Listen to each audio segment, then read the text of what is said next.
So with that, I kind of was interested to get your take because there was some new there's some new laws that are coming into play for the real estate market or for realtors. What is that? What does that entail, and how does that affect the consumers? Fortunately, Washington State has been really awesome. Our Realtor Association has been amazing in kind of being ahead of it. Mm-hmm. So we've already been working in that realm. We've had a couple of adjustments in our forms. Now, this has not passed yet. It won't until the ink is signed. It's not official. But what's on the table now is basically what's always been there. You've always been able to negotiate your commission. There's never been a set commission. Mm-hmm. And the seller has always had the option of providing a commission to a buyer's agent to get them to come to their property. And how it is originally set up is that the commission actually goes to the selling broker. Mm-hmm. So my brokerage is the one that's getting the commission. They take that commission, they give me my portion, and then I share that with the buyer's agent. Oh, okay. So the difference is with a new lawsuit, they're going, and we also post that shared amount on the MLS. Okay. That's always been? Yeah. Okay. So, well, not always. It was a little different, but that's how it is right now. Okay. So the changes that, and we're already using the new forms, is that the buyer, so the seller has the option of paying like they always did, but it won't be posted on the MLS. We will have other areas to post it, what they're offering for commission.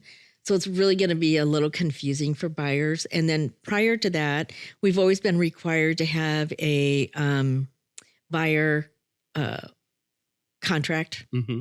So that'll still be in place, but it looks a little different. Okay. So now the way it's written is that if there is no commission offered, then the buyer's agent, sorry, I'm messing this up. So let's back up. I didn't warn you I was going to ask you this question. Yeah. Okay. So she's like, jerk. No, that's fine. He can cut it out. And then, yeah. So the new buyer contract actually has a commission out for that buyer's agent. So if the seller's not offering anything, then it's pre-agreed upon with the buyer what that commission looks like. Okay. So if I was, I'm buying a new home. If I was a buyer, I would have a contract with you as my agent that says, hey, I'm going to pay you 3% or 3.5%. And if the seller doesn't pay it, then I'm going to pay it. Correct. Okay. However, everything's negotiable. Sure. So if it's an uncomfortable amount for the buyer because they're paying closing costs, they're paying down payment, they're paying escrow fees. So there's a lot of money going out. Mm-hmm. So the buyer has the option of not looking at homes that don't offer that. Right. If it isn't in their budget. Right. And I know I heard today FHA, Fannie Mae and Freddie Mac are reviewing that right now, and they are considering allowing that to be outside the loan. Right now, it can cause a problem with getting a loan if the buyer ends up having to pay commission. Right. So the whole industry is shifting. And I guess I'm looking at that like every industry shifts. Mm-hmm. So you either have to roll with it and work within that shift or get out. Yeah, but it doesn't sound like it. I mean, sounds like it's minor shifts, especially for here in Washington, where a lot of it, like you said, a lot of that's already been at play. Right. So maybe it changes the way the disclosure happens, but it doesn't really change what the function of things happening. And I think it's really important to be with an agent that, this is another really important thing is you want to make sure your agent's well trained in all the new updates and all the new forms. And we have a legal lady that does videos, plus our brokerage offers classes. Mm. So I'm always taking classes constantly just to make sure I'm updated on current things. And also because I want to be upfront if something is going to happen like this. Mm-hmm. And so I think that's really important because I think it's going to be confusing for somebody who hasn't been trained. Yeah, no, I think that's super true. There's each area of your life is so complicated. It's difficult to stay on top of everything. So a good example of this for us is I had a customer. I had an old boss, and he's an insurance guy. He'd been an insurance guy for basically his whole life. And he had a building that he operated his insurance business out of. And it was needing to be painted. So he's out there painting it in the evenings and on the weekend.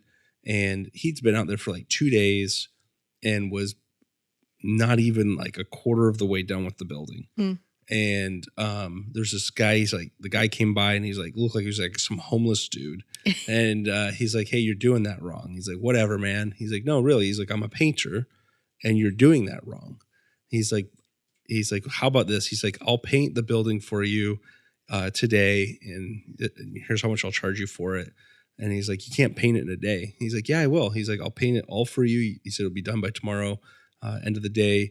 If I'm not done, don't pay me. But if I am and you like the job, this is how much I want to charge. Wow. Sounds like a great deal. Right? Yeah. And so the guy was like, okay. So end of the next day, with paint job was done. It looked beautiful.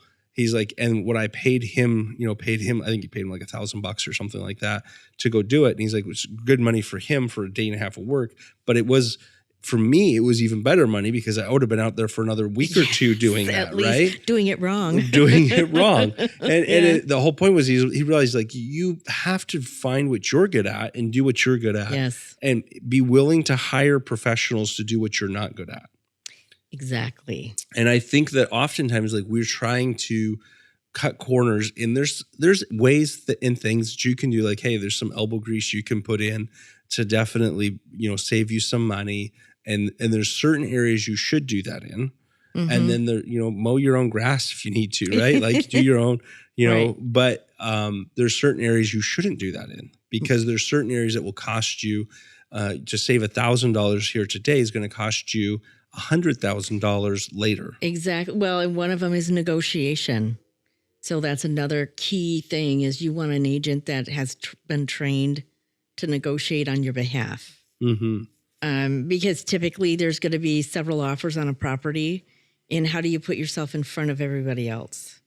And there's ways to do that and tools that we use and things that you can do to put you in front.